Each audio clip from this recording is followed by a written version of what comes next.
எல்லோருக்கும் வணக்கம். என் பெயர் சஞ்சீவ். எனக்கு இப்போது 27 வயது. என் சித்தியா அத்தை பெயர் மல்லிகா. வயது 38.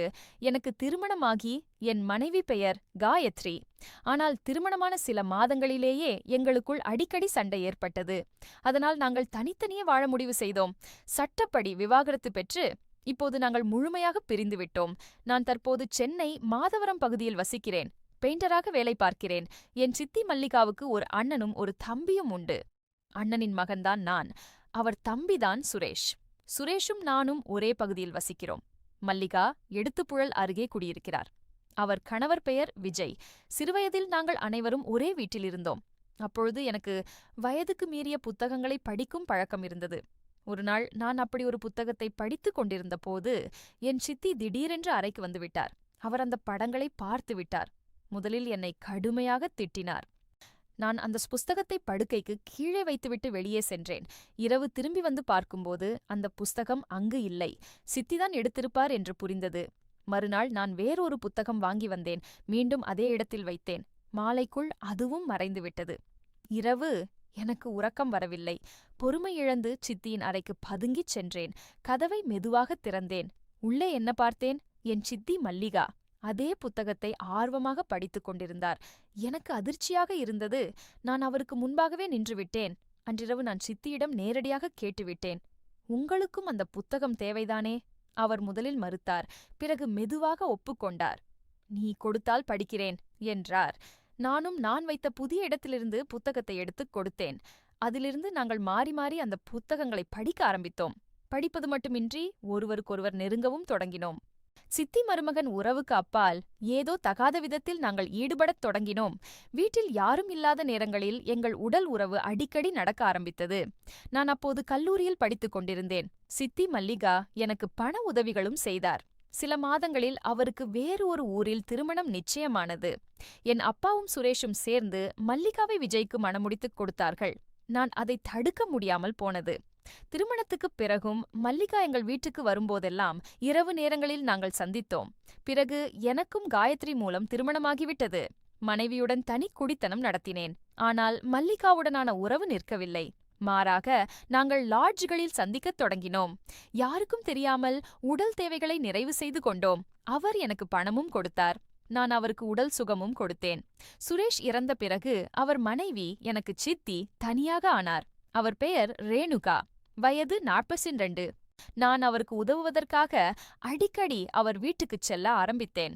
மெல்ல மெல்ல எங்களுக்குள் நெருக்கம் அதிகமானது. விதவையான அவர் தனிமையில் இருந்தார்.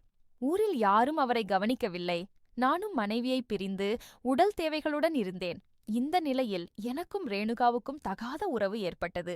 முதலில் அவர் மறுத்தார். பிறகு ஒருமுறை இரவு நான் தங்கியபோது இருவரும் உடல் கூடினோம்.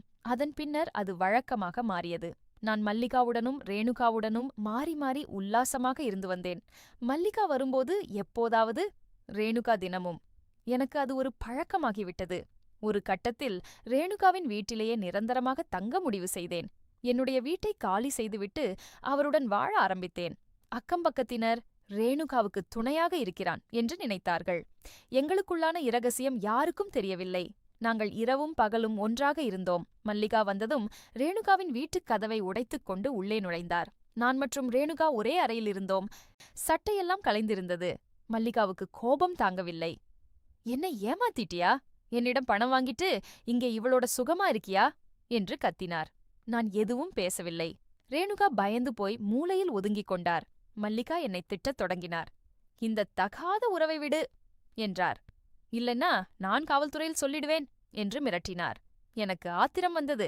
நான் அவரிடமும் பணம் வாங்கியிருக்கிறேன். அவர் உடல் இன்பத்துக்காக என்னை பயன்படுத்திக் கொண்டார். இப்போது என்னை கட்டுப்படுத்த வருகிறார். நான் விடமாட்டேன், ரேணுகாவுடன் இருக்கிறேன் என்று சொன்னேன். மல்லிகா உடனே, நான் கொடுத்த பணத்தையெல்லாம் திருப்பிக் கொடு என்று கேட்டார். இல்லையேல் 2 பேருக்கும் சீண்டு விடுகிறேன் என்றார். நாங்கள் மூவருக்கும் கடுமையான வாக்குவாதம் ஏற்பது. ஒரு கட்டத்தில் மல்லிகா ரேணுகாவை பிடித்திழுத்தார். ரேணுகா தப்பியோட முயன்றார். அந்தச் சமயம் சமையலறையில் கிடந்த கத்தியை நான் எடுத்துக்கொண்டேன். எனக்குள் ஒரு வெறி பிறந்தது.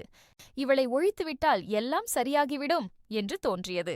கோபத்தில் நான் கத்தியை மல்லிகாவின் மார்பில் பாய்ச்சினேன். 1 முறை 2 முறை அவர் கீழே விழுந்தார்.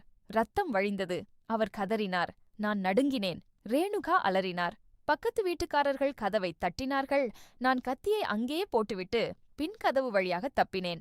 சென்னையை விட்டு வேலூர் மாவட்டத்தில் உள்ள ஒரு குக்கிராமத்துக்குச் சென்று தலைமறைவாக இருந்தேன். 3 வாரங்கள் அப்படியே கழிந்தன. ஆனால் ரேணுகா பயந்து போய் காவல் நிலையத்தில் புகார் கொடுத்துவிட்டார். போலீசார் வழக்கு பதிவு செய்து என்னை தேடினர். இறுதியில் வேலூரில் என்னை கண்டுபிடித்து கைது செய்தனர்.